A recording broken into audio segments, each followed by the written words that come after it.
There is a story here, a story unlike any other in the world, a story shared in gymnasiums, playgrounds, and backyards across the state, a story that reaches across generations, continually finding new surprises, new lessons, and new heroes. It's a story that can be told only in Indiana.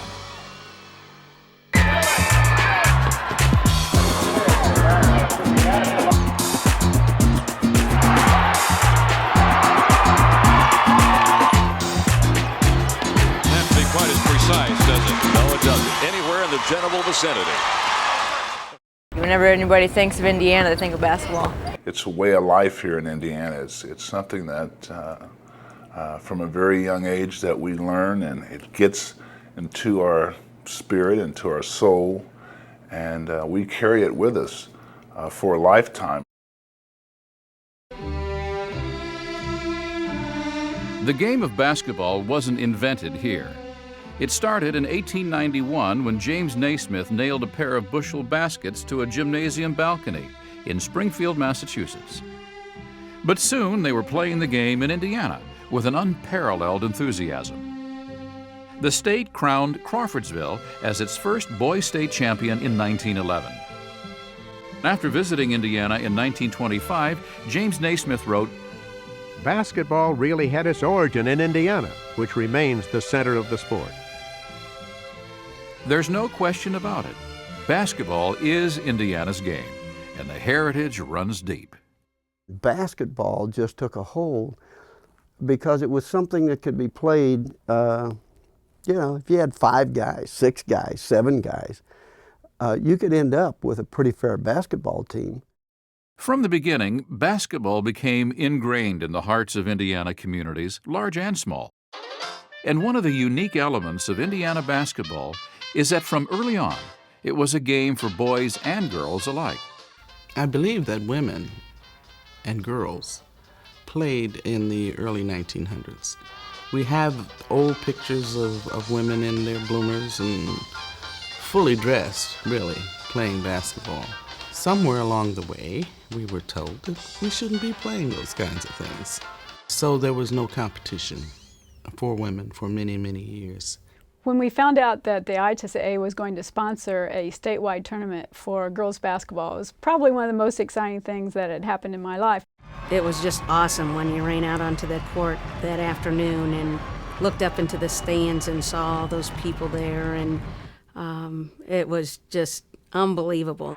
Girls basketball officially joined the tradition in 1976 as the Warsaw Tigers took on Bloomfield in the first ever girls state basketball final.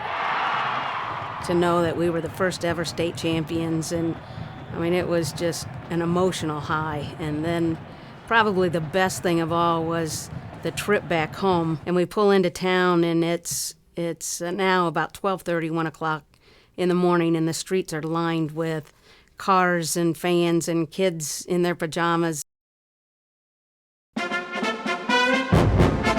It was undeniable.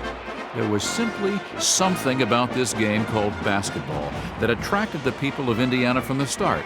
It grabbed them and held them captivated from an early age. From the age of 5, I showed a keen interest in the high school state tournament. As a matter of fact, come March, I think most kids in my neighborhood, that's what we would do, gather around the 1 or 2 families in our community who had a television to be able to watch it. And it was memorable and special. People plan their schedules. They plan their social life around basketball. They'll say, well, I have to go to the boys basketball game on Friday night, or the girls sectional basketball game is on Saturday, so that's what we're going to do. Week after week, people flock to gymnasiums on game night. And when it comes time to crown the state champions, the attendance swells even more. From the many packed house finals held at Hinkle Fieldhouse to the world's largest crowd for a high school basketball final at the RCA Dome. Yet perhaps even more important than the crowds are the traditions within the communities that not only serve to cheer on the school's team, but also help draw people together.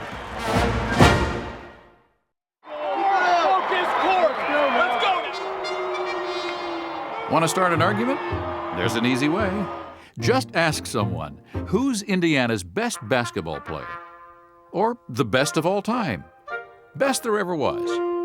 The best there ever will be? The truth is, the possibilities are endless.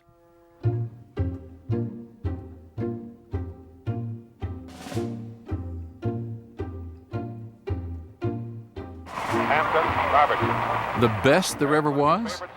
It's a question with too many answers, because the truth is, there have been so many great players in Indiana that it's impossible to settle. And every year, Indiana crowns new champions. And every year, there are players who experience the special thrill of an Indiana State basketball championship. Data McGinnis. I don't think that I have played or received an award that captured the feeling that I got in March of 1969 and winning that state high school basketball championship. It was absolutely a dream come true for me. I have been fortunate enough to play at the college level and the professional level and had what I consider pretty good success at both of those levels, but there is nothing that has recaptured that feeling I had the night in March of '69. Despite what you might hear, no one is really born to be a basketball player. Great players are made through hard work, practice, dedication, and commitment, and they're made with the help of great coaches, of which Indiana has also had an abundance. From John Wooden at South Bend Central and later UCLA, to Ray Crow, who coached the legendary Crispus Attucks teams of the 50s, or Jack Butcher of Lagodi, or Bill Green, whose Marion teams won time and time again. The coaches of Indiana, I think long before it became nationally popular, took an intense interest in the players that were playing for them and followed them along and tried to develop them as members of the community, not just a student athlete. I think the greatest personal satisfaction that I receive in coaching is taking a group of young men early in the season that are not particularly talented, but who have a lot of desire to become a good basketball team and gradually mold that group of individuals into a fundamentally sound basketball team, one that is competitive, and as the season progresses, one that can be maybe advanced to even the state tournament. But basketball is more to a game to me. A lot of people say, just relax, just a game. You're just playing for fun. And I am playing for fun, but, on the same point, I play it because, I put my life into it. I put my work into it. I work as hard as I possibly can, and, I want to show that on the floor.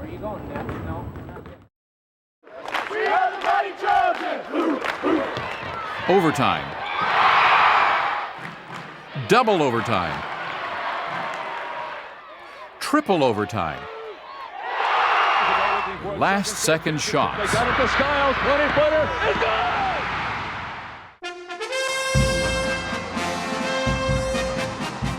good! Of course, there is the single game that more than any other defines Indiana basketball. The state championship game of 1954, when tiny Milan High School upset perennial basketball power Muncie Central in a game that not only became a legend in Indiana, but around the world with the release of the feature film Hoosiers. That was the uniqueness of high school basketball, I think, where the small school, everybody tried to beat the big school. We were from a little school, we were a little team, and it just captured the imagination that this can't happen. I mean, it's not supposed to happen that way. We realized when we won that we had accomplished, overcome a pretty big obstacle, but to ever dream that it would carry on is beyond anybody's imagination. Every game that's played of basketball, whether it's in Indiana or any place else, there are game-winning shots. And all of those players that hit the game-winning shots and all of the teammates are the ones that have made Indiana basketball really what it is today, what it has been, and the envy of every other state in the nation. I've had many of our fans say, you know, what would we do without basketball in the cold days of winter? That's what Hoosier basketball is about, is being a part of the hysteria that surrounds basketball in the state of Indiana. Many people want to be involved in that kind of excitement. The number of people who will remember for years to come one certain play that might stand out in their mind that makes a difference between a championship team and a runner-up team, and how they will still talk about it in the coffee house the 15, 20 years down the road, makes Indiana basketball something very special and something very unique. Basketball is king in Indiana. The players, the coaches, the games, the communities, the traditions. It's a story that can only happen here, only in Indiana.